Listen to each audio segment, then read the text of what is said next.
What's up, Met fans? Welcome back, Talkin Mets and Rob. How's everybody doing? Welcome back, Mets Hot Stove Live, off-season updates, Mets live. So glad to be back live, guys. Went on a little hiatus for 2 weeks. Ain't really much news going on besides Buck Showalter, but we do have some breaking news. We'll get to it in a little bit. Gonna say what up, everybody in the chat. Nelson, SoCal, Steven, Cole. What's up, guys? How's everybody doing? I know I'm lagging a little bit. Sorry about that. But good news is, Met fans, we finally have a third base coach. It's over the last, I would say, hour or so, there was some news related to the fact that Buck Showalter finally made his first decision on a third base coach. So the first line of coaches that we hear about is none other than Joey Cora, who was the coach for the third base coach for the Pirates for the last couple of years. And he is the older brother of Alex Cora, the manager of the Red Sox. So the first hire that we know about a coach behind Buck Showalter, it is none other than Joey Cora. Interesting move. I'm not going to sit here and say I know a lot about him because I don't. But you know what? I trust Buck Showalter with his experience that he's making these decisions. It's not the GM. It's not Alderson. It's not Cohen. Buck Showalter wants these guys in here. So I'm going to trust Showalter, and I'm going to trust who he wants to bring in as his bench coaches, as his third base, first base coach. So right now, guys, Joey Cora is going to be named the next third base coach of the New York Mets, brother of Alex Cora. So that is good to see that there's some news with the Mets or anything else, because honestly, with this lockout, it really does suck. There is nothing going on because of this stupid lockout. But you know what? At the end of the day, guys, I do feel like they're going to start talking in the coming weeks. I know there was a report stating that there is no scheduled negotiation between the Players Association and Major League Baseball, but I'm not shocked. It's just beginning of the new year. When it gets closer and closer, when pitchers and catchers are going to start possibly coming to spring training in, the first, second week of February, that's when I worry. But I think probably around mid-January, you're going to hear them start negotiating, because honestly, guys, they are not going to lose money. Any of them, the players. Remember, no games, no money's getting paid to these players. And let's be honest, the players want their money, but at the end of the day, the owners have their money, right? Tickets are already sold. Jerseys are being sold. You go on the MLB shop, the websites to shop for Mets gear or MLB gear. You can do that. So the teams are making money. So the players are not. They're making their outside money elsewhere, but not directly involved with the baseball operations part. So what is there to know about this lockout? Because I want to get to the lockout. I'm going to talk a little bit more about Joey Cora, but about this lockout. Remember, it's not a strike. The players didn't strike. It was the owners locking the players out based on the CBA. Now, the owners didn't have to lock them out. They could have let them come to their facilities, train, and do whatever they want. Some come down to spring training earlier than usual. But let's be honest. The owners lock the players out because the owners don't like certain things the players want, and vice versa. That's the problem at the moment. So let's just hope. And I spoke to Hayden. Hayden, what's up, buddy? Me and Hayden spoke briefly about the lockout. We're supposed to be heading to spring training with the 7 line in February. Hopefully that still happens. But look, we all know it sucks. But at the end of the day, there's too much money to lose, and I don't think they're gonna allow that to happen. They can't do what they did during the pandemic. They didn't have to worry about, there was no pressure to get a deal done during the pandemic because there was no fans going to the ballpark. In this situation, they can't afford to start refunding money for games. So I doubt they're gonna, will we miss a few training games? Maybe, but I don't think it's gonna go into mid-February with this lockout. I just don't think so. I don't think it makes sense for anybody. Leaving the fans out of this, even though they should care about the fans. But let's be honest, we know they don't. They're burning holes in their pocket with money when the season's going on. So they can't afford to do it. So, Gio, what's up? So at the end of the day, I feel like the lockout is going to end probably by the first week in February at the latest. And they're going to probably start negotiating in the next week or two, in my opinion. They're already, they're all showing their muscles right now. They don't want to speak to each other, blah, blah, blah, and all that crap. But they're going to. It's beneficial for both sides. Sooner or later, somebody's going to jump and say, look, we'll give you this and you'll take this. So, the owners have the DH as a bargaining chip. I'm not really sure what the players have for the owners as a bargaining chip. So at the moment, I think the owners have all the money in their hand, basically. So, the players don't have much to stand on. Remember, the players didn't strike. Now they can strike if they want to, but at the moment, the owners locked out the players. So, there was a couple of rumors or reports that some players talked about boycotting games in 2022 to get back at the owners, but I don't see how that helps anybody, even the players, because again, there's a lot of owners that make their millions and billions of dollars in other aspects of an industry, not baseball. There's not a lot of owners that primarily make their money just from owning a team. They make their money elsewhere. So they're going to still make their money while the players are not getting a check every 2 weeks. So again, good news is there's still Mets news because the Mets are still trying to hire coaches behind Buck Showalter. And as you see on your screen right here, Joey Cora is going to be named the next third base coach of the New York Mets, which is a good call. Again, I don't know much about him. He was with the Pirates since 2017. How much has he affected the Pirates losing? Probably not a lot. But Buck Showalter, can trust him on his staff? I'm going to have to trust him. And you know what? God knows we need a good third base coach. How many times did we have to see D. Sarcina send in players that shouldn't have been sent and got out at home plate by a mile? I don't need that anymore. I really don't. So let's hope Joey Cora is better than that. It's very hard to be worse than that. But we do know Joey Cora is going to be the third base coach of the Mets. So that is one coach down, a couple more to go. We still need a first base coach, hitting coach, bench coach. We already have Hefner as the pitching coach. I'm assuming Buck Showalter is on board with that. La Potencia, yeah, I did a video about this a couple of weeks ago about Beltran. I think it's a smart move. I think it's a good way to get Beltran back into the league. I think he deserves an opportunity. He just got in between the crosshairs of the Houston Nationals scandal, so that kind of sucks. But I do think he deserves it. But again, I do want Buck Showalter to trust his coaches. So if Cohen wants Beltran, but Buck Showalter doesn't want him on as a coach, I'm not going to force it upon him. So that's what we're going to, that's the only thing we have to worry about. It's clear that Buck Showalter is going to make a lot of these decisions with coaches. So no matter what coach is involved, we do know that Buck Showalter is going to make that decision. Let me see what the comments are, guys.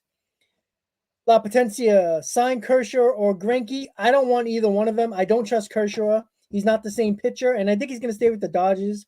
And Greinke's not coming to New York. As much as I wouldn't mind Greinke in the back of the rotation, but I don't think he wants to come to New York, especially this late in his career. So, Cal, can teams negotiate trades during the lockout? No, they can't. I mean, let's be honest. There's probably some talks going on with agents and teams, under the table, but officially they cannot speak to each other. So, and there's no transactions that can be done. Because if there were, you would have been hearing transactions. The only transactions you've been hearing of is players that are not in the MLB Players Association, guys who might not be in the league anymore and signing minor league deals or international free agents, like say Suzuki, he can sign with a team because he's not a part of the MLBPA yet, so he can sign, but I don't think any owner is going to do any transactions because they're trying to work as a combined effort to go against the players. So you're not going to see no deals at this moment. So the thing is that's another reason why, like, say in like 3 weeks, the negotiations go well, the CBA is agreed upon, the amount of free agents and the amount of trades that are going to go down from the moment they sign a CBA until spring training, which will be about 3 to 4 weeks. Holy Christ. All the transactions are I'm going to have to stay live all day, every day. Like, seriously, because it's going to be insane. There's going to be so much breaking news from not just the Mets, everywhere. I mean, the Mets need, they're going to try to sign Kris Bryant. They might go after Donaldson. They might go after Castillo. They need a pitcher. They need a third baseman. I mean, holy Christ. So it's going to be fun, just like right before the lockout. I mean, every day there was news. Every day there was news. And that's the best part about it. That's why it's fun. But right now it sucks. But I do think they're going to get it done. Alrighty. What else we got? Everybody's on board with La Potencia over here. Any chance of Donaldson or Bryant? I think there's a chance more of Bryant than Donaldson. I just did a video about Donaldson. Andrew just put it up in the comments. Like I said, I do think Donaldson trade is more likely if the Mets miss out on Kris Bryant. And, there's some people in the comments on that video were talking about, why would you have to give up a certain amount? Let's be honest. If you're going to give up, look, the Mets are going to get rid of McNeil. If you can bring back a good arm in a reliever with Donaldson, basically Donaldson's numbers were better than Jeff McNeil's. Not average-wise, or I expect McNeil to have about 280. But in all honesty, though, I know Josh Donaldson's still good defensively. Jeff McNeil is not a third baseman, so he's not going to play third base. He's probably not going to play second base because that's where Escobar is going to play. So, and he's still got Cano.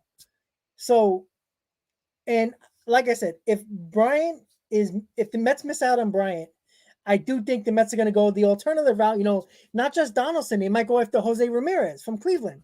The Mets and Cleveland has a great relationship over the last couple of years regarding trades and all that, information that we got with Cleveland. It came out of nowhere with the Lindor trade. So they have a good relationship. That's obvious. But what you also have to look at is what makes the most sense for the Mets. The Mets probably don't want to give up 2 top 10 prospects, most likely, to get a guy like Jose Ramirez, because you're going to have to give up, an everyday player in Jeff McNeil, probably a top 5 prospect in Mauricio, and maybe another lower level prospect just to get Jose Ramirez because he's on the contract for a couple more years. And that's where I think Donaldson is more likely because the Twins want to get rid of that money. He's making $21 million for the next 2 years with a club option in 2024. So you have to think bigger picture and not just, in a microscope there, and to look at exactly what the Mets are willing to give and how much money they want to take. And Jose Ramirez, Eugenio Suarez, all of these guys are not making big money like Josh Donaldson. So these are going to require extra prospects, bigger prospects, along with a Jeff McNeil or a JD Davis or a Dominic Smith, depending on where you want to go, where the Mets want to go. So that's the big key right now with that. But again, Donaldson is probably a possibility if the Mets lose out on Kris Bryant. But again, the Giants are already out on Kris Bryant. It doesn't look like the Giants are going to be going back on Kris Bryant. Maybe he can go back to the Cubs. I don't know what the Cubs are doing. They signed Stroman. They traded basically everybody all their stars. Rizzo, Baez, Bryant. They traded everybody. The only one they got is Wilson Contreras at the moment. So they have to rebuild. I don't think they can't sign everybody, that they got rid of. Can they bring back Rizzo? Yeah, but I don't think so. I think the Yankees are going to sign him. And the same thing with Kris Bryant. I don't think they're going to give Kris Bryant 6 years, 7 years with $150, $160 million. So I don't think there's much out there for Kris Bryant, and that's why I think the Mets are in the driver's seat in that aspect, and we just have to wait and see. All right, guys, so let me keep on looking at the comments here. Thank you, La Potencia. Andrew, once again, thank you. I see their comment about the video. Let's see. All right, so Hayden, what's up, buddy? Let me throw you a comment. I really hate having a lockout and then being talks of wanting to trade guys, nothing they can currently do. Exactly. Like there was rumors like the other day about the Mets, the Yankees about Matt Olson and with Olson and Matt Chapman. And I don't know where all this news is coming from, because it's not coming from the teams. So I don't know. But this lockout does suck. I was too young when they striked in '94. I was what, 8 years old, 6 or 7 years old. So I didn't really care at the time. I was outside playing. So this annoys me because I'm involved. Doing content on YouTube, trying to find any news that I can find to make videos, go live, and all that stuff. It's difficult. It is. It's boring actually, but we make the best of it, right? I'd say Bryant. Hayden says Bryant. All right, let's see what else we got. I would take Matt Harvey. I would not, honestly. I would not. Maybe as like a backup guy, a fifth. But like I said, the Mets have back end of the rotation. They need a little bit more depth.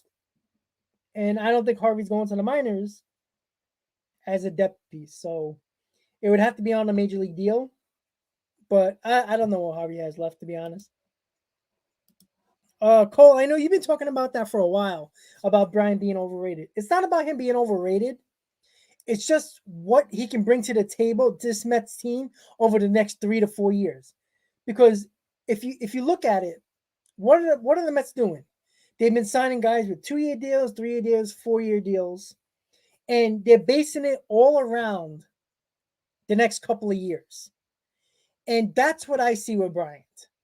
I see, even though you're going to have to give him probably a 5 or 6 year deal, most likely 6, I'm looking at the next 3 to 4 years, because that's when everything can go haywire. Because by 2024 season, the Mets will reset their payroll. With all indications, they're going to reset their payroll because a lot of guys are going to come off the books, which gives them the opportunity to sign Juan Soto's. Juan Soto is going to be a free agent at that time. With us most likely signing his brother, there's a good chance that Juan Soto might be a Met. So there's a lot when it comes to Bryant. I look at it more of the 3-year plan, and it's not just his offense; it's his defense, where he can play. He can play anywhere. Any injury you have on the field, except for catcher, you can put him anywhere because he can play anywhere. I mean, Bryant can play center field if you're in a bind, and I think he's more valuable in a defensive aspect than the offensive aspect. And I do think he is more valuable than people are giving him credit for. The problem is we don't watch the Cubs every day. We didn't watch the Giants every day. All we saw is bits and pieces of highlights from Kris Bryant. I think Kris Bryant was perfect for this team last year, and I still think he's perfect for this team this year and the next coming years, 3 to 4 years. So I think he's more valuable. The reason why I think he's more valuable than anybody you can think of, Matt Chapman, Jose Ramirez, Josh Donaldson, is because you don't have to give anything except for money. So that means you pay Bryant, you keep your prospects. And whoever wants to keep Jeff McNeil, you can probably keep Jeff McNeil. Most likely. But again, if you sign Bryant, you're probably getting rid of McNeil. It's just that simple. And McNeil can, in a package, can bring back a very, very decent arm, in my opinion. I did videos over the last 2-3 weeks regarding trades that Jeff McNeil can be a part of to bring in a solid arm, and obviously with a prospect or two getting big time arms. And I think that's what the Mets are going to do. I think the Mets got fed up with Jeff McNeil. I really think so. His attitude has gone sour. Everybody liked his, he cares. That's obvious. But, like, not going into defensive positionings that you were told to do, and then getting into a fight with Lindor, even though everybody was on McNeil's side, not Lindor's side at the time. It was clear that Lindor was just trying to get McNeil on the same page with defensive positioning. Because if one guy is out of position, the whole infield's out of position. So, and we've seen that many times, how many times McNeil got in his way throwing the ball to first on a ground ball. So it's I think McNeil just lost all of his momentum with the organization. And it's sad, because if we would have saw 2019 Jeff McNeil, nobody would be thinking about trading him. But we haven't had that in a while. But I think Bryant is more, I don't think he's overrated, but I think he's more valuable to the Mets. There are more teams than you can think of. La Potencia Harvey was everybody's favorite. Everybody was pumped up when he came out in the 9th inning in the World Series. Before he basically imploded. Everybody wanted him. They were chanting his name. So I think, we would have to get Harvey on a very, very cheap deal. I don't, no more than $5-6 million probably, because he's not worth that much. We see everybody. I don't know if everybody's been following Cano in the Dominican Winter League, but he's raking. I'm gonna look at his stats really quick. I haven't really looked at all of it yet, but I'm gonna pull it up right now. Give me 1 second, guys. I'm saying Cano stats. All right, let's see what he's doing in Dominican Winter. But I saw a video the other day of him hitting a home run. Like, the guy was throwing like 96, and he just turned on it and hit it to right center. I mean, he hit a shot. Let's see what he's doing here. I know he's doing. All right. Just checking really quick. All right, let me do something else here. Just give me a second, guys. I just want to pull up something. All right, here we go.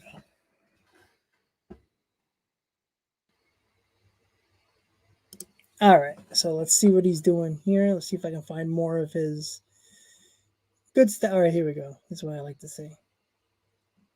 Alrighty, so in the Dominican Republic, he's playing for the Estrellas right now. It's like I said, it's not a lot of games. He's played in 16 games in the Winter League. He's batting 310 games in the Dominican Winter League with the Estrellas right now, and in 6 games he's batting 368 in the Dominican, another team he was playing for. He hit, let's see how many home runs. He didn't hit a lot. He didn't hit home runs. He didn't hit any home runs, but that's okay. But he did hit a home run. The video that I saw, I think he has like 2 or 3 home runs. But again, he still can hit. That's why the DH is very important at this point. I think the DH is important, and I do think he can have a big year as a DH. But I can't see him playing second base every day.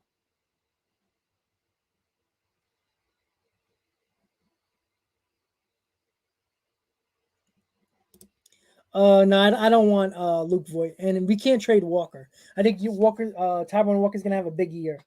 Honestly, he finally got a year under his belt, so I do like Taijuan Walker, but I don't like Luke Voigt. He gets hurt too much, and I don't like Luke Voigt. He can stay with the Yankees, in my opinion. Yeah, there's been some rumblings about that. They even talked about the Yankees getting Machado as well. It seems like Machado's on the block, which is interesting. Maybe it's because that fight he had with Tatis in the end of the year last year. It's a possibility. That would be interesting though. That would be interesting. I mean, what they would have to give up, I don't know. But I mean, they could give up McNeil and maybe a prospect, maybe in the top 15. Because you would be taking on Machado's contract. So that's interesting though. But the Padres are trying to win. So I don't know. I mean, it would. I guess the whole connection with Buck Showalter and Manny Machado. I guess that's where you're going with SoCal. But I mean, that is interesting though. It's very interesting though.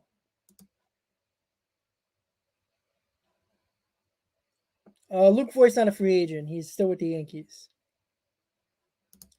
La Potencia. We do talk about it. I did a video recently about it. About 3 trades the Mets can make with the Oakland A's, and one of the trades involved Frankie Montas and Matt Chapman. Gotta look at that video. But yeah, I mean, he's gonna cost a lot. There's no doubt about that. He's the ace of the staff for the A's. And he's still got a couple of years left in his, on his rookie deal. So he's not going to become cheap. And if you look at the proposal that I made, it's going to cost you. So again, I would make these deals. We get too hung up on prospects, but I'm not talking about trading Alvarez or Beatty. I think the only 2 guys that are untouchable in this farm system at this moment is Alvarez and Beatty. Mauricio is more of the more expendable guys in this farm system. And I keep on telling people that. And nobody wants to believe me, but yet the Mets are not doing anything to tell me that they want to keep Mauricio around for a long term. They're keeping him at shortstop to make his value even better, to keep him comfortable. And I don't think people really understand that. And, I had Joe DeMeo on from SNY a couple of weeks ago talking about Ronnie Mauricio, and I brought up that question to him. I told him, Mauricio was on number 1 prospect, then he was on number 2 prospect, and now he's on number 3 prospect because Alvarez and Beatty jumped him over the last 2 years. Not saying that's a bad thing because Mauricio has been doing well in the minors, but I brought it to Joe DeMeo's attention. I go, why did the Mets not move Mauricio over to second base, say? And he says, because he's in the lower levels of the minor leagues, they're not worried about that as of yet. They still want him to develop. I agree with him on that. But at some point this year, if they're not going to move him to second base, Joe DeMeo talked about they might move him to the outfield to play center field. It sounds like Rosario all over again. But if that's a possibility, okay, fine. But, we're already moving a prospect in our top 5 around the diamond already where he's never played before. So there's so many things that the Mets can do with Mauricio. Now, again, I'm not saying to trade Mauricio for a bag of balls and a bat. It has to be a guy like Frankie Montas. It has to be a guy like Luis Castillo. It has to be a guy like Shane Bieber. Guys like that. It's not going to be for some scrub pitcher or, a 35-year-old third baseman. It's not that I don't want. I want a big-time arm coming back if Mauricio's in a deal, or a big-time third baseman like a Jose Ramirez. Somebody who's younger, who still has a lot of upside. Because at the end of the day, if you have, let's say the Mets trade Mauricio in a package to Cleveland for Jose Ramirez, right? You got Jose Ramirez for about 2 to 3 more years at third base. You have a long-term deal with Lindor. Alonso is going to get a big deal at some point. So the majority of your infield now is signed for the next 3 to 8 years. And you want stability in that infield. So, and then, you still got Vientos coming up. Beatty can be up any minute. And that's another thing that I want to, that's why I think what we talked about with, I believe it was SoCal about, or Cole talked about overrated with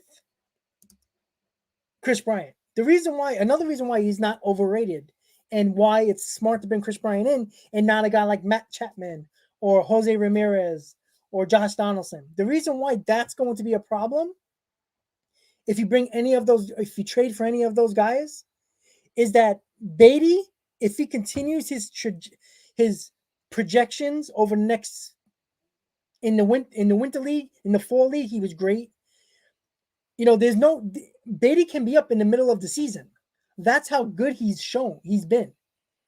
And the problem with Ramirez, Chapman, and Donaldson, you can't move them anywhere else. If Beatty continues to hit in the first half and performs excellent, he can be on this Mets team and he's going to play third base. So now you have a problem. Where are you going to put Chapman, Ramirez, or Donaldson? Because they don't play anywhere else. Yeah, if there's a DH, you might DH him, but you're not paying a DH $25 million or $21 million to DH.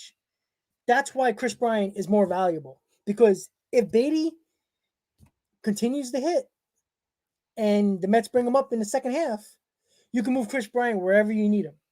You need him in left field, put him in left field. You need him at second base, put him at second base. Bryant's more valuable that way, and that's what I was trying to get to when it came to Kris Bryant being so valuable.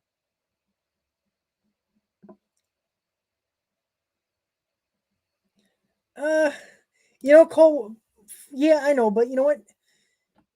He's 30 years old, 29 going to be 30. I think it's very, when it comes to, the thing is, you're not going to get Bryant on a 4-year deal. There's going to be somebody that's probably going to offer him 5, and I think the Mets can win him over with a 6-year deal. It might be a 5-year deal with a club option for a 6, something like that.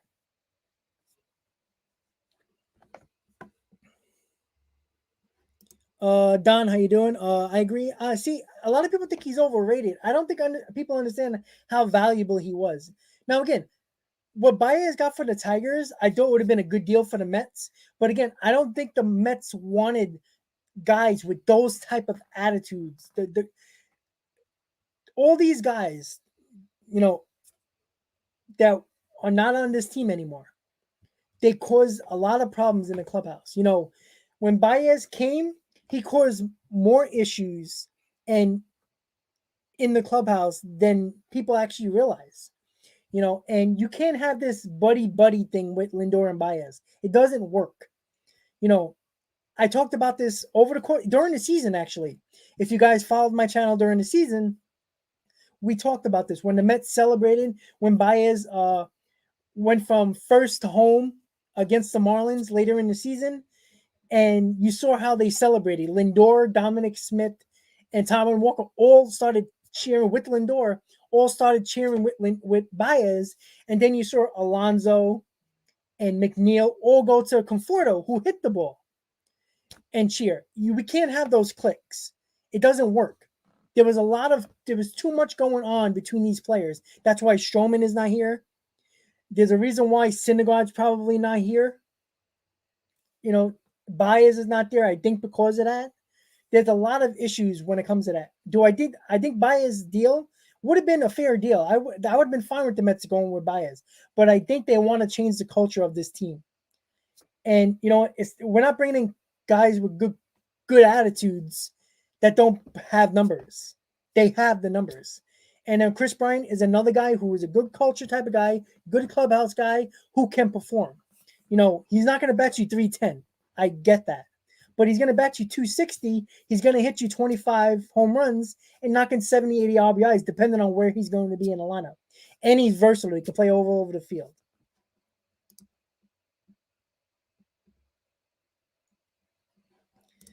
I don't think Conforto's going to go to Philly. They got Harper in right field. Where were they playing him? In center? I don't think Conforto's a center fielder. He can play there, but he's not going to be great.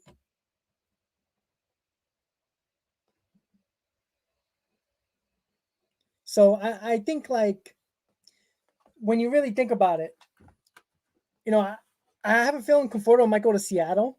He's from Oregon. He's from that area, so it would kind of make sense. He's from the West Coast, so I have a feeling that he might go to Seattle, which would be interesting, actually.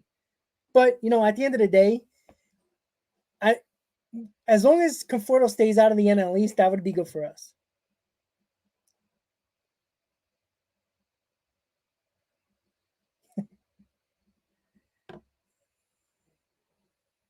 All right, let's see what else we got here. Who has more upside? I like that question. Who has more upside, McGill or Peterson? Let's see. I'm gonna say McGill only because I think he has that demeanor, that all business, just to the grind type of pitcher. He has that demeanor like DeGrom. He just goes out there, performs.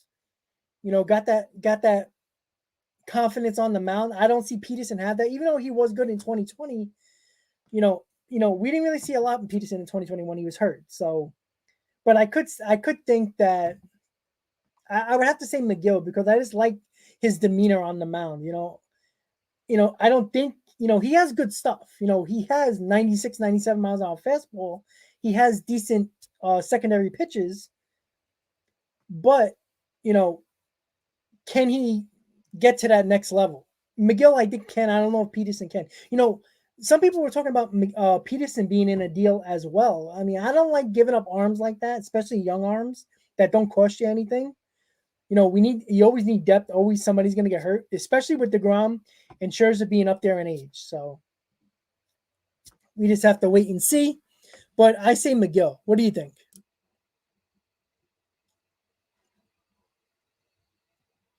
Yeah, that's another reason. Well, Hosmer wants to leave because I don't know. It's crazy to me. Like they have all that talent and they didn't even make the playoffs. So that's unfortunate, actually.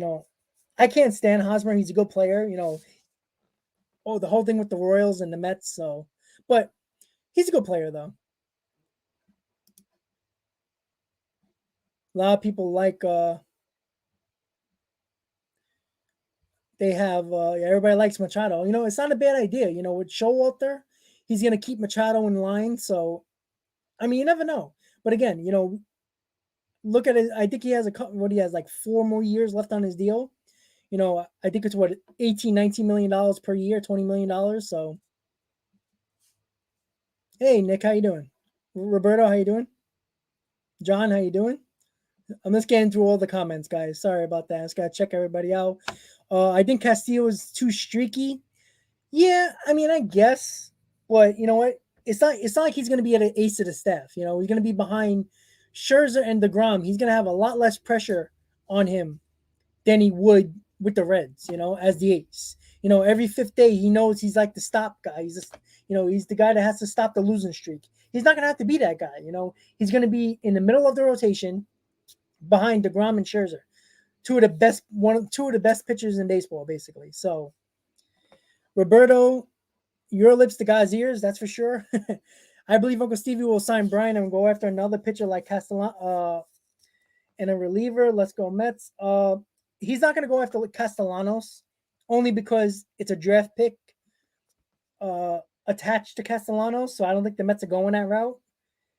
That's why the Mets are going to go after Rodon and go after Kris Bryant because they don't have draft picks attached to them if they sign him. So I think Castellanos is out, but I do think the Mets will sign Bryant. I just think they're in the driver's seat in that aspect.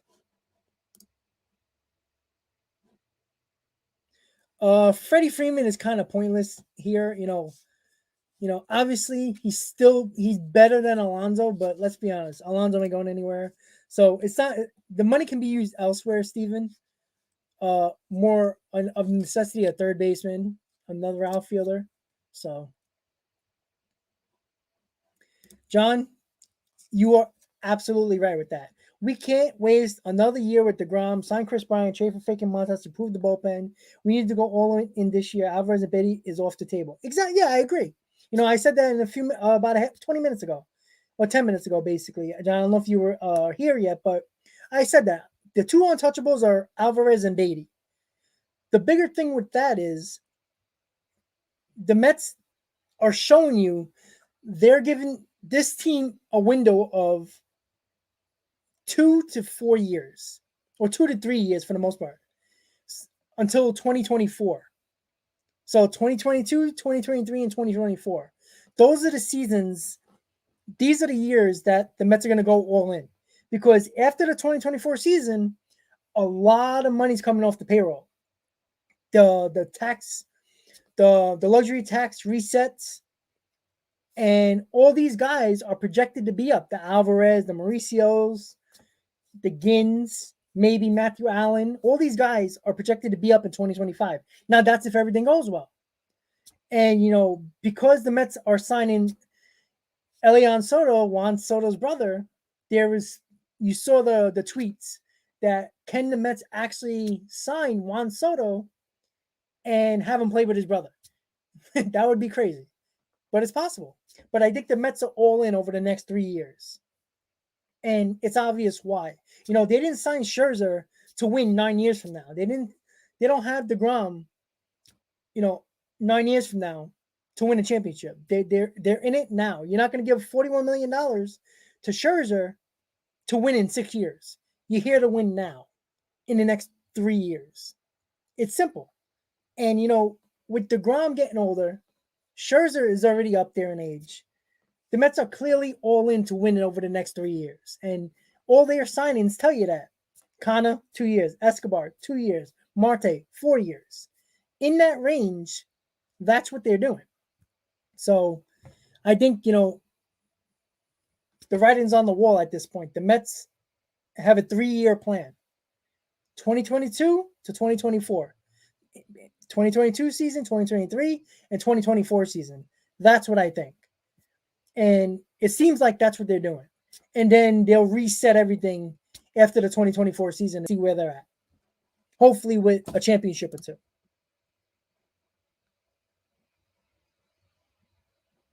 Yep, thoughts on bullpen arms. There's a couple of guys. Tapera is a free agent. Andrew Chafin's a free agent. I could see the Mets going after those two guys because it only costs money. Taylor Rogers of the Twins, that involves a trade. Those are the three I feel like the Mets are going to have their eyes on. They might bring back Familia. There was a couple of reports the other day that the Mets and Familia were talking before the lockout. So, in all honesty, though, why not? If you're going to get Familia on a 1, maybe 2 year deal, look, I think Familia still got good stuff. And we know he can pitch in New York. It's people go crazy with him a lot of the times. But let's be honest, there hasn't been a lot of pitchers in this bullpen that has been very good. And another year with Lugo, getting his elbow healthy and all his injuries healthy. Lugo is a big piece of this bullpen. We got May, we got Diaz, we got Reed Foley. Those guys are a part of this bullpen. Lugo is a part of this bullpen. I think the Mets need 2 guys. They need 1 lefty. It's unfortunate we lost Luke, but there's guys out there that are pretty damn good. And Chafin's one of those guys. And he's a lefty. So when it comes to the bullpen, I think the Mets are going to probably get 2 more solid to really good arms, probably a Chafin. I feel like they're going to trade for Taylor Rogers. There was some news out there about a month ago about that, and I think that's possible. I do think there could be a package with the Twins with Donaldson if the Mets don't sign Kris Bryant. So, but again, whenever this lockout is over, and I think it's going to be over probably mid to late January, the free agents and the trades are going to be crazy over the next 2 weeks before spring training. So it's going to be fun. Karen, how you doing? Happy New Year. Machado has 6 years left, $30 million. See, that's rough. Because sooner or later the Mets are going to have to pay Alonso. They were in talks with Nimmo over a contract extension, so it's a lot of money. But I still think Machado is really damn good. But the Mets can't give up too much because you're going to be taking on that contract. Freeman to LA. Well, I don't think Freeman's going anywhere. I think he's going to stay with the Braves. Padres are not a big market team. Well, they've been spending like that over the last couple of years. So, but they did it that one time, right? When they traded everybody, when they had the Uptons of the world and all that. they traded everybody away. So, they're a team that spend big money, try to win in 3 years, and then they get rid of everybody. The only thing is they already gave Tatis a huge deal, and you can't have losing seasons and wasting years of Tatis. So they're in a weird situation now. That if that's a 1-for-1 swap, I would do that in a heartbeat, Ricky, honestly. So I would do that in a heartbeat. Would the Oakland do that? They might want a little more, but I do that if it's straight up. I mean, Mcneil is a solid number 3.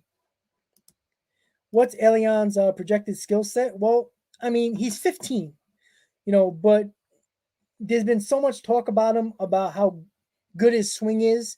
He already got, he's still very skinny, so he's going to build into his body. Obviously, he's only 15. But, I mean, they're saying that he can be just as good as his brother. But again, how do we really know until we really see him against real professionals, in the minors and everything like that? But, I always think international free agents always have an advantage because they face, these are guys that can play in the Dominican Winter League and, all these international leagues, way before they should be playing, so they get that experience. But again, if the Mets sign Elian Soto, which is said to happen, we're probably not going to see him for at least 3 years. Will the Mets bring him up at 18 years old? Yeah, if everything goes well and he performs excellent. He might have that projection like his brother, where Washington brought him up at 19. We'll see. But again, it's too early to tell. Merlin, yeah, we just talked about that. Yeah, I mean, they should, but, Frankie Montas is not going to be cheap. It's going to cost you a prospect or two, along with probably a J.D. Davis or Jeff McNeil. So it's going to cost you. Oh, SoCal, I completely agree with Rodon. I did a video a couple of weeks ago, right before the lockout. I think the risk reward for Carlos Rodon is worth it. Maybe you can get him on a 3-year deal. If you have to, go 4. But you got to remember, if he is healthy, you're getting a guy who can be a top 2 pitcher in the rotation. Obviously he's not going to be that with DeGrom and Scherzer, but he's going to be very, very good. So I think the Mets will be involved in that. But again, I think the Mets are going to look straight free agent routes with starting pitching and a third baseman. And if that fails, they go in the trade route. That's just my opinion.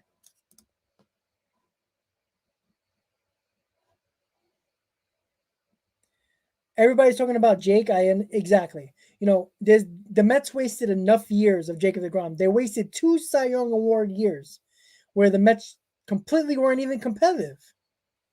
And it's a joke. You can't have the best pitcher in baseball and not try to do everything you can to win. It doesn't make sense. It's just not smart business. And granted, the Wilpons did own this team. They were cheap, you-know-whats. And that's the biggest problem. And, excuse me. Sorry, guys. Yeah, you know what it is? That's the problem. And now we wasted a couple of years where DeGrom is now in his early 30s, getting to the mid-30s, where you might have 3 dominant years left if he's healthy with DeGrom. There's your window right there. 3 years, Scherzer's gone. 3 years, DeGrom's going to be 36, 37 years old. Can he still be a solid pitcher? Yeah. But I would like to win when he's still a dominant Cy Young Award winner type pitcher. Well, we're not going to sign Mcneil, Ricky, because he's still property of the A's. He's still got 2 years left on his contract. So, but McNeil, Davis, Smith, Jose Ramirez, and Shane Bieber, that's not going to do it. Honestly, that's not. The A's are not going to take those 3 players for an everyday third baseman and one of the ace of their staffs. You know, their second best pitcher in Shane Bieber. You're gonna have to give, you know, you could take probably Dominic Smith out of there and put in a Mauricio with another top 20 prospect. Maybe you'll get that. But you might have to put 2 top 10 prospects in there to get that deal done, honestly.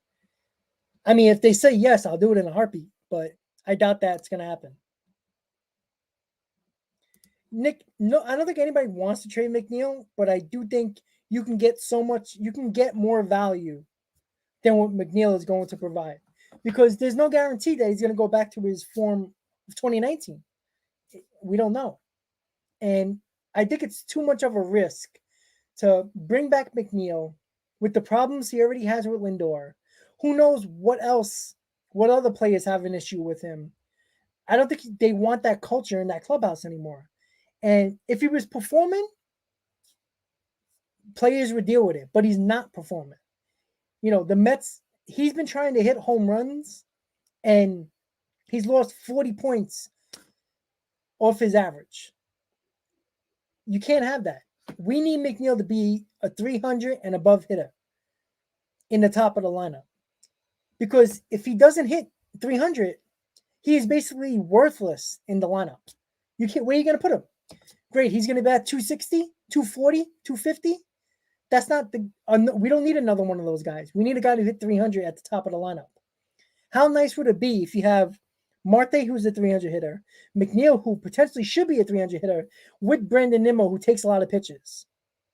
That's a beautiful top of the lineup right there. But I don't trust McNeil to go back to his ways. And that sucks because I like McNeil. Hey, Stoney, what's up, man?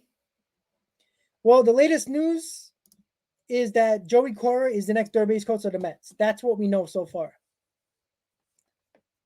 And that's good, because Buck Showalter clearly made that decision. Buck Showalter trusts him. Look, we know as Met fans, DiSarcina was a joke at third base as the coach. How many times a player was caught at home plate because of his lack of understanding where the fielder is, making the throw, where the runner is, and how many times they got caught at the plate.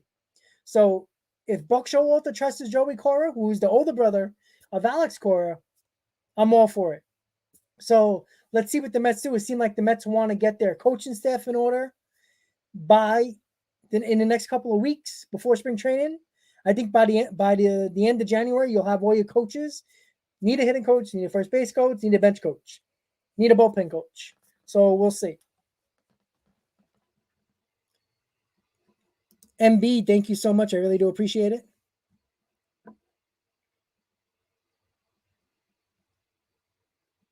Should we sign Luis Castillo? Well, we can't sign him because he's still with the Reds. So we're gonna have to trade for him, MB.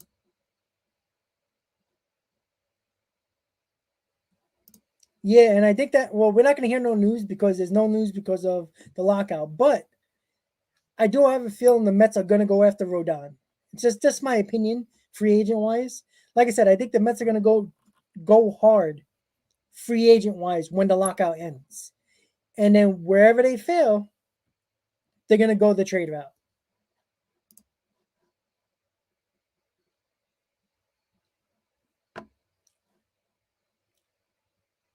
Let's see if we can get Kris Bryant. I hope so. Gonna check the comment track. Steven, the only news that I heard was that the MLB the Players Association, and the owners haven't scheduled any meetings as of yet. So basically no news. But I think that's just both them just posturing back and forth, only because, nobody wants to budge. But I do think in the next 2 weeks, you're going to start hearing about them talking, schedule meetings, because it's going to be too much money to lose. And I don't think they want to do that.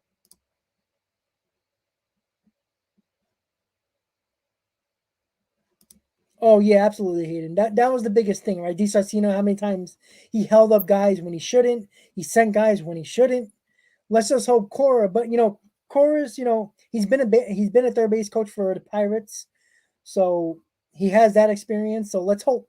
Let's hope. Let's hope. Let's hope we can actually get a third base coach that know what the hell he's doing.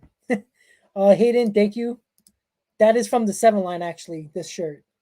I don't know if they're selling it anymore, but when when they named Piazza Drive at the ball in the field in Port St. Lucie, whatever they call it now, First Data, Tradition, whatever you want to call it. Oh yeah, that's the 7 line shirt. That's one of my favorite shirts. That's crazy, right? Scherzer, the arch nemesis of the Mets for so many years, and Cano, who everybody hated, and the steroid use, that would be great.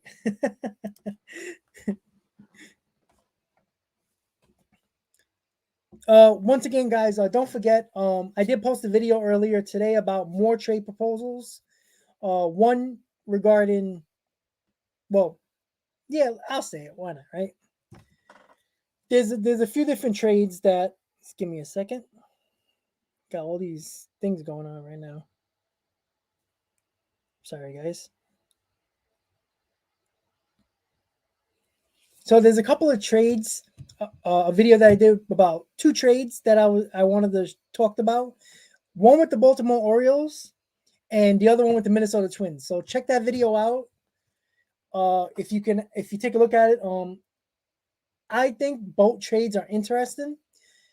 I did say in the video which trade I think could happen more than the other, but I think that when we talk about starting pitchers, I think the Orioles trade is very interesting. So check that out, whenever you guys get a chance.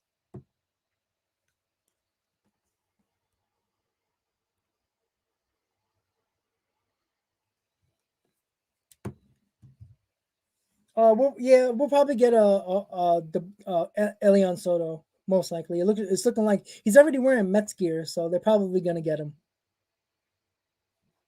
Roberto, I agree 100%. Nah, we got to win the World Series in 2022. The heck with 2023. I think the Mets are set up to have if they can get Bryant, excuse me, and get another big time starting pitcher.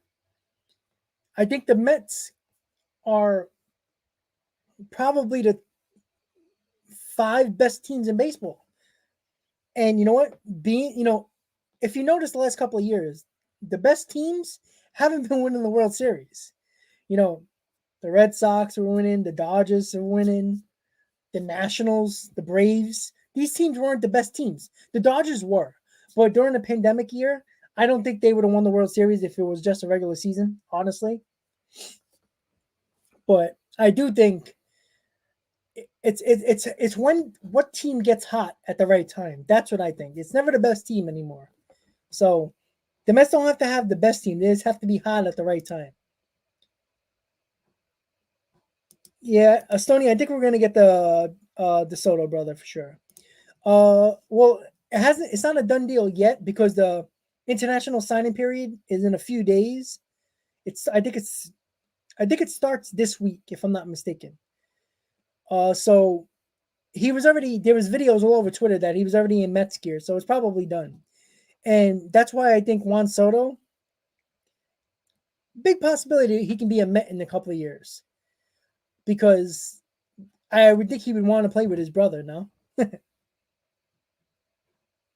I don't think they're going to go to a 6-man rotation. I think they're going to mess with the guys' arms too much. And Scherzer and DeGrom's been pitching with a 5-man rotation for years. And I don't want to mess up their flow with that. So I don't really think they'll go to a 6-man, unfortunately. Is Elian a 5-2 player? I don't know. He's 15. They're saying that he has a swing. He's hitting balls all over the yard, over the fence in Dominican Republic and all that. So I would say, yeah.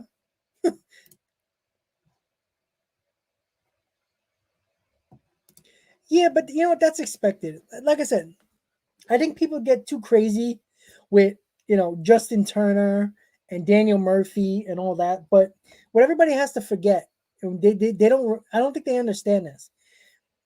The Mets stupidly released Justin Turner because he was a guy who liked to party, liked to go out for drinks, and was that type of guy that clearly the Mets didn't really feel like was a good influence on the players and the younger guys in the clubhouse. And the Mets screwed up on that one. And with Daniel Murphy, the Mets never offered him a contract. But the difference with McNeil, and I think there's something with McNeil, Dominic Smith, or mostly McNeil and Dominic Smith and JD Davis. All these guys are going to bring back something of value to the Mets. It's not like Justin Turner, who the Mets got nothing for. The Mets didn't get nothing for Daniel Murphy. That's it. That's the difference. People are going crazy like, oh, McNeil's going to be the next Justin Turner or the next Daniel Murphy. Same thing with Dom, same thing with JD Davis. It doesn't matter what they do, because when the Mets trade him to a team, they're not going to be trading them to a good team, because the team that the Mets are trading them to are going to get rid of somebody who's valuable. And these are teams that are not going to be very good. So McNeil can have a breakout year with the Reds or the Twins or whoever else you're thinking of, Cleveland. These teams are not going to be good. They're not going to affect us. We're not trading them in the NL East. So you have to think of it in the Mets perspective, not what McNeil. If McNeil can hit 330, 25 home runs and 80 RBIs for the Cleveland Indians, what is that going to get them? 60, 70 wins? Who cares? That's not going to affect us. It's what the value they bring back for us. Turner didn't bring back any value for us. Murphy, same thing. The reason why people went crazy for Murphy was because he went to the Nationals and he killed us. If he would have went to a team outside the NL East and played great and didn't affect us and we didn't see him 19 times out of the year, nobody would care. The same thing with Kalenic. And, he can be great. Even if he is great, he's in the Northwest, when we won't see him unless we face him in a World Series. And maybe every 4 years when we face the AL West. So everybody's got to slow down with that. And the same thing with Conforto. Same thing. Unless he signs in the NL East, I don't care. That's the thing.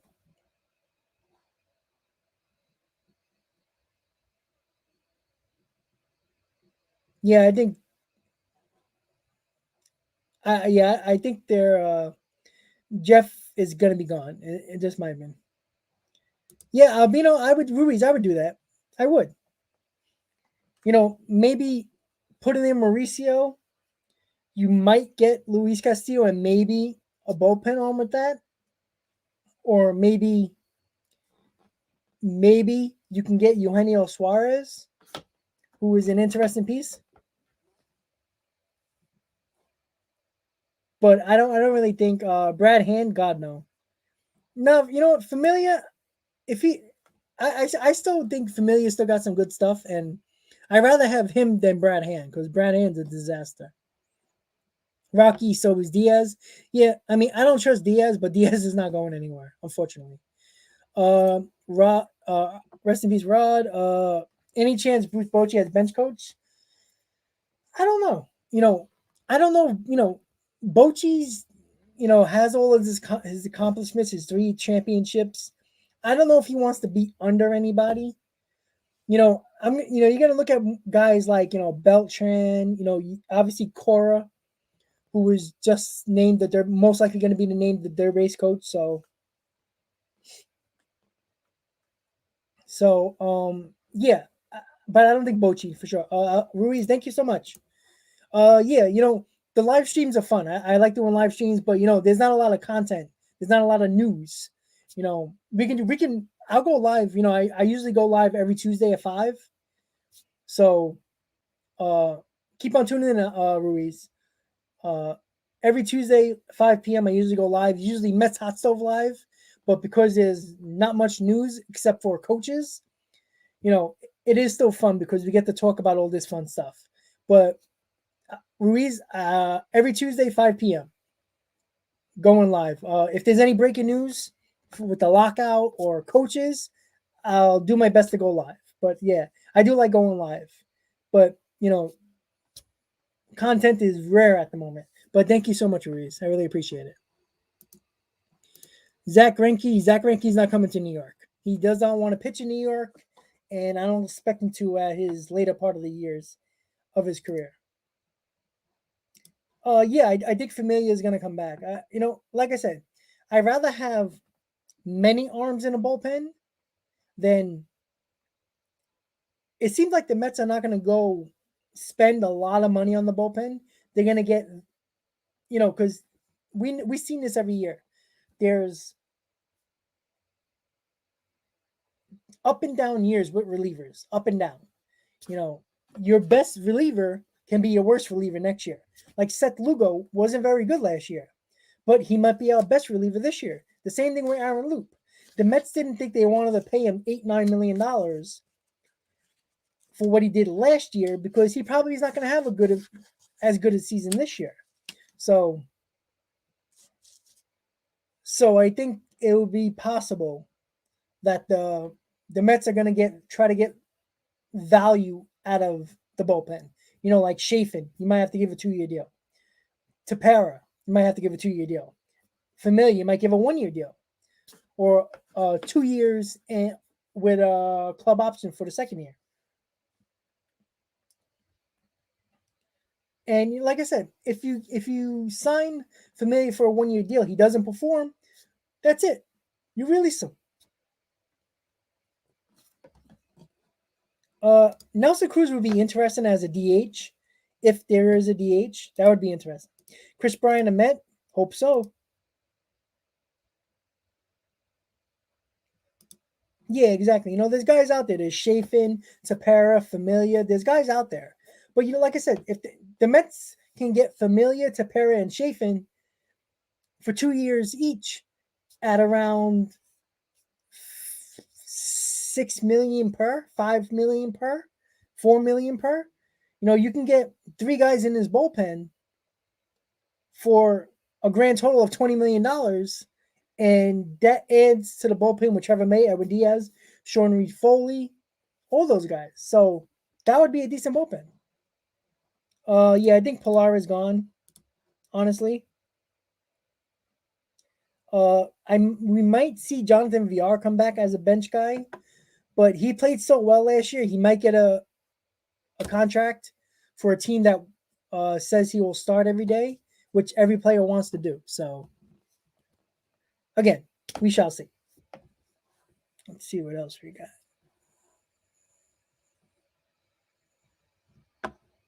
So don't forget, guys, check out that video that I posted today regarding the Orioles and the Twins. Big blockbuster trades that I think the Mets can do, depending on what we can, what the Mets are willing to give up, or what we can't do in free agency, and we have to make up for it in a trade. I give options. That's when I do these trade proposals, I don't just throw them out there to have fun or to be an idiot or a jerk. I try to put trade proposals that are on different ends of the spectrum. One trade is all about a third baseman. The other trade is about a pitcher. Because I think if the Mets get Kris Bryant, there's no point in trading for Chapman or Donaldson or Ramirez. If the Mets get Rodon, there's no need to get a Castillo. There's no need to go get Mcneil or Montas or John Means, for that matter, from the Orioles. So it only makes sense to give trade proposals that gives me options when I look at it from the Mets perspective, and give you guys options, because you're not going to agree with everything with me. We're baseball fans, right? Sports fans 9 out of 10 times never agree with each other, right? Some people would want to trade Mauricio if it brings back a big time third baseman or starting pitcher, right? But some people don't. They think I'm crazy to do that. And then, there's a trade that everybody likes, and then there's one person that thinks it's terrible. So, again, when I do trade proposals, you can look at the videos.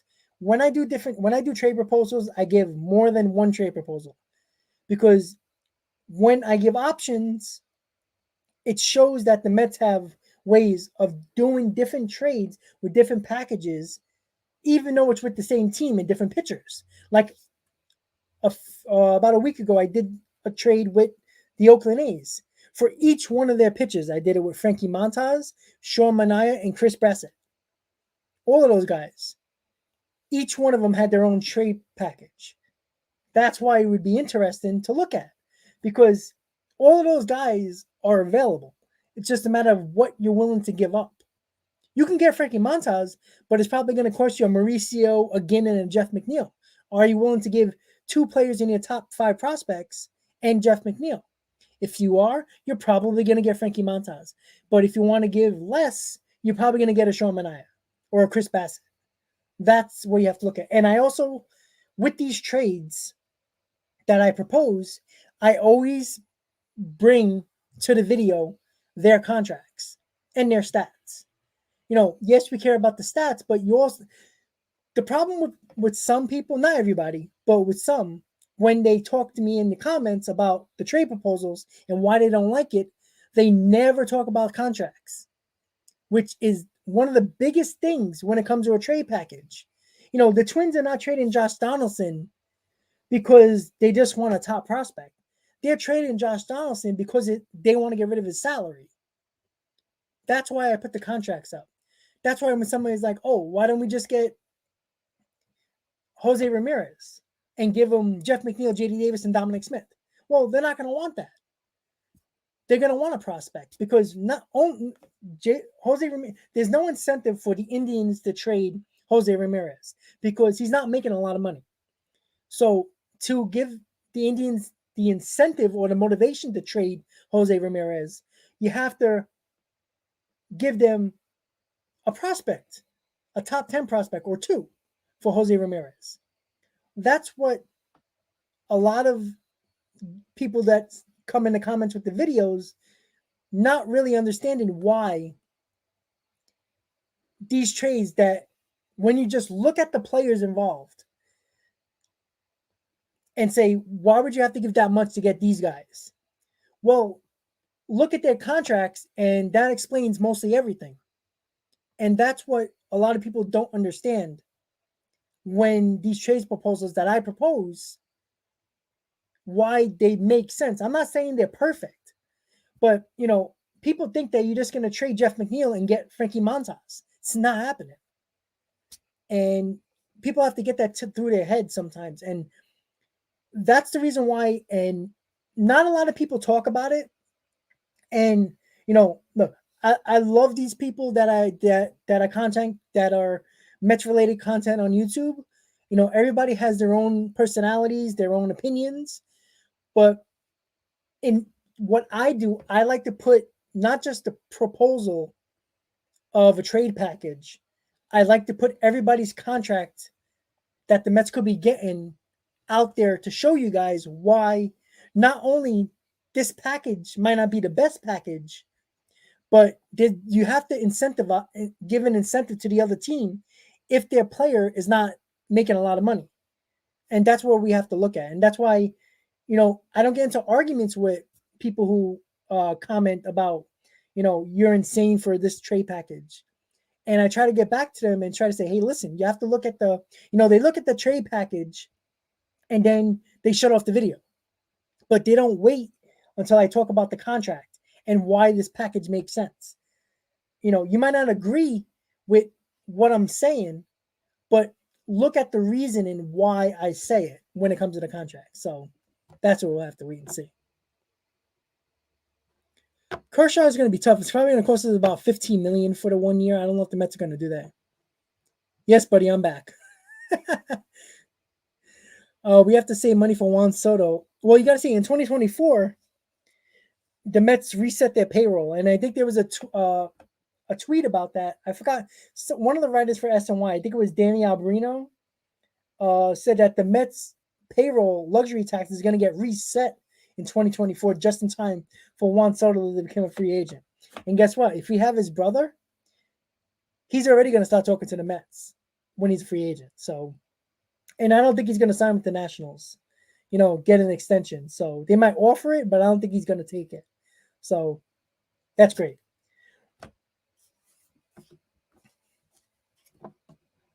La Potencia, Cano can't play every day. I think he can. You know, I don't expect him. Now, if you're gonna platoon Dominic Smith and Cano, that's fine. But Cano's a lot more better than you think. I'm not gonna say I watched Oakland A's games every day because I didn't, but there's some things that I like about Cano. He's better defensively than Dominic Smith, which is not saying a lot, but he's pretty good in left field. And I think he can hit more home runs. You got to remember, he played in Oakland. I can imagine how many times he hit balls to the warning track that were 345 feet that hit the warning track. So, those balls would have probably been out of every other ballpark. So his 16 home runs he hit last year can probably be 20 to 22 home runs. So Cano's a lot better than people give him credit for. And there was some people saying that they think Cano's gonna be one of the better signings for the Mets. John, hell yeah. $500 million. Let's go. I'll take it right now. Yeah, Stoney, with Justin Turner, I mean, it was stupid because of the reasoning the Mets gave. Honestly. They got rid of him because he was partying too much and was a bad influence on the younger players, the David Wrights, the Jose Reyes of the world. So it's unfortunate, but you know what? Every team has a story like that. There's always a player that a team gave up on. And look at the Twins. They gave up on David Ortiz, and look what he did with Boston. So it's crazy, but it happens. It happens to every team. Connor's more of a first baseman than an outfielder. Yeah, but he can play outfield every day. He's better than Dominic Smith all around. So I think Connor's going to be fine. But again, we got to see what the Mets going to do. If the Mets think they can platoon Connor and Dominic Smith, I'm okay with that. I'm not going to go crazy. But it depends on what else they do. If the Mets make no other moves except for pitching moves, I'm worried a little bit because Escobar's got to play third base. Or J.D. Davis has got to play third base, or Escobar's got to play second. It's not great. So we have to wait and see what the Mets can do. There's so much they can think of. Belching for bench coach, I agree. Daniel Murphy for hitting coach, I think Daniel Murphy's like in retirement. Yes, Stone. He was a partier. He drank. He was a guy who liked to go out, drink, and all that. Again, you can search Mets Justin Turner and you can find stories about that. Trevor Story, I think Trevor Story is going to go to Houston because the deal that Houston offered Correa is in line what Story is going to be looking for. So I think if you look at my top 25 free agents post lockout, where they're going to sign, I have Trevor Story going to Houston to fill that void that they lost Correa.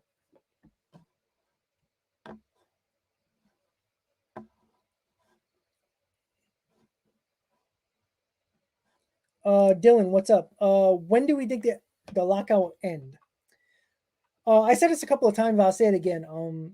I think the latest, the end of January. I think these guys wanna the owners and the players. I think they don't want to lose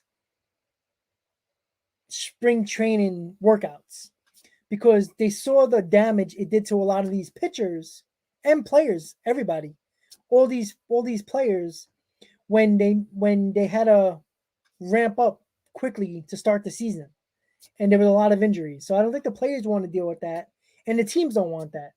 So I think by the end of January, you're probably going to get the CBA worked out.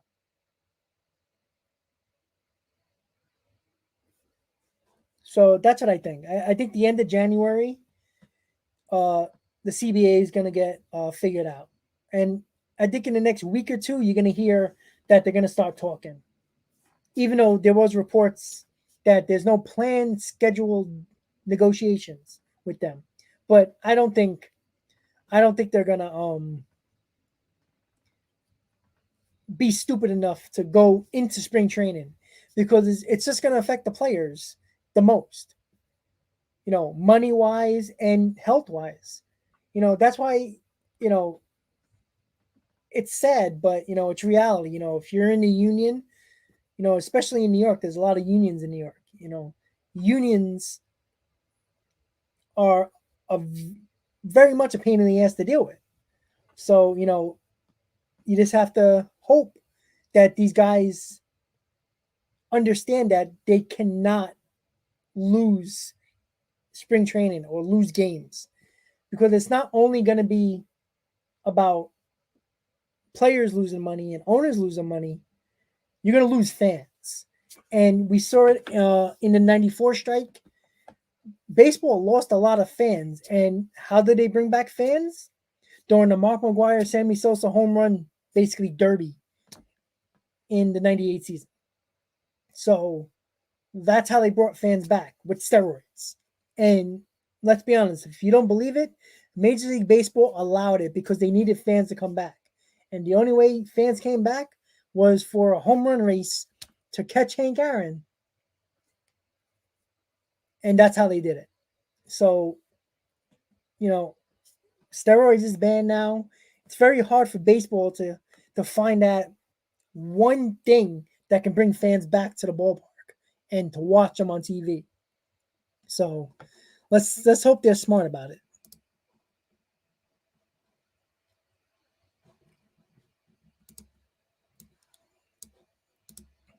But that was a great question. Once again, guys, Joey Cora, next third base coach of the New York Mets.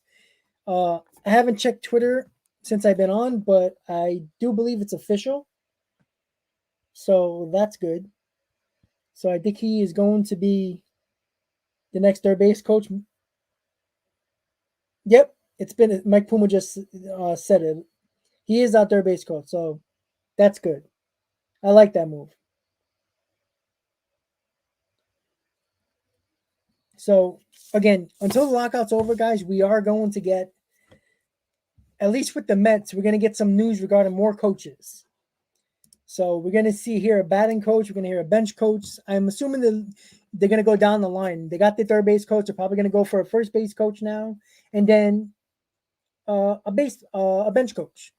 And all that, and a bullpen coach probably. So I think it's smart. They get guys who's been around the block,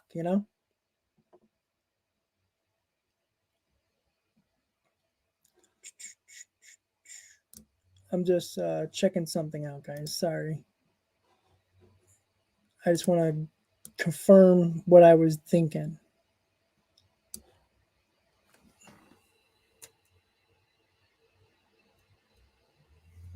All right. I was trying to bring it up so I can show you guys. So once again, guys, I'm going to share my screen for 1 second.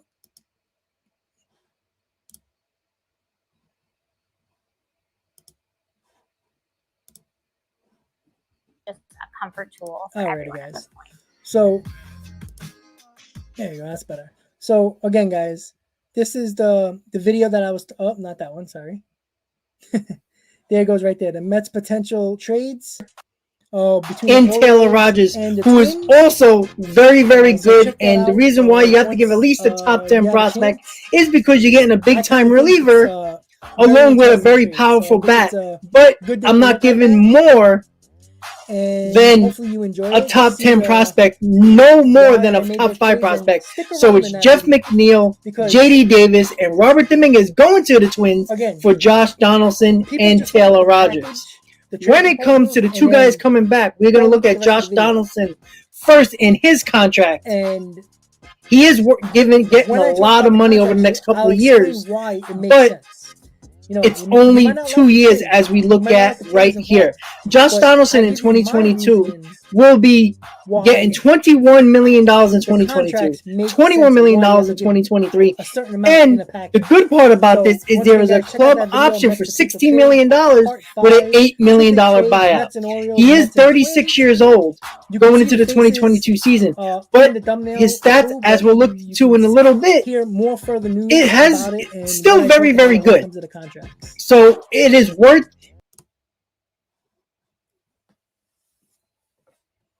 Oh yeah, they were terrible last year, for sure.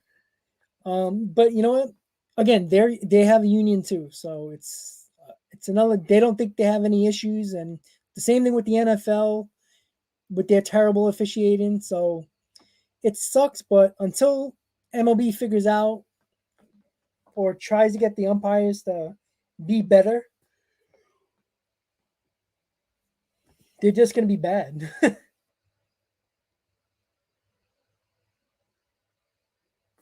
Oh, sorry, buddy. Sorry about that. Just want to make sure you guys can hear me right now. Sorry about that.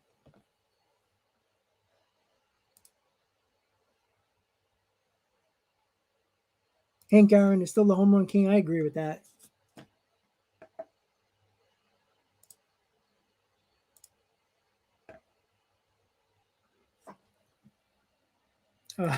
We are going to hear news. We're going to get Soto Brother. Yeah, probably soon. Probably by the end of the week, for sure. All right, guys. So this is the end of the live stream today, guys. I really do appreciate everybody tuning in. I'll see you again next Tuesday for Mets Hot Stove Live. We're going to have some fun. So we are going to end this live stream right now, guys. So I really do appreciate all the support, guys. You already know that I already appreciate it. I love you guys. We have a lot of fun during this live stream, talking everything that we have to talk about. We all have our opinions, so it's always fun. So check out that video that I posted today, guys, when you get a chance. Thank you guys for all the support. If you want to become a member of Talkin Mets and Rob, there's a lot of perks to that. I'm waiting to get about 10 to 20 more people as a member. And we will have a lot of fun doing that, and you'll get a lot of perks, guys. Trust me. There's going to be a lot going on, especially during the season. So you definitely want to become a member because I have a lot of interesting videos and live streams and giveaways that I'm going to be doing during the season. So be a part of it. We'll have a lot of fun. Once again, guys, hit on that like button, hit on that subscribe button if you're new to the channel. Love you guys. See you next time. As always, Mets fans, let's go Mets. Have a good night, guys.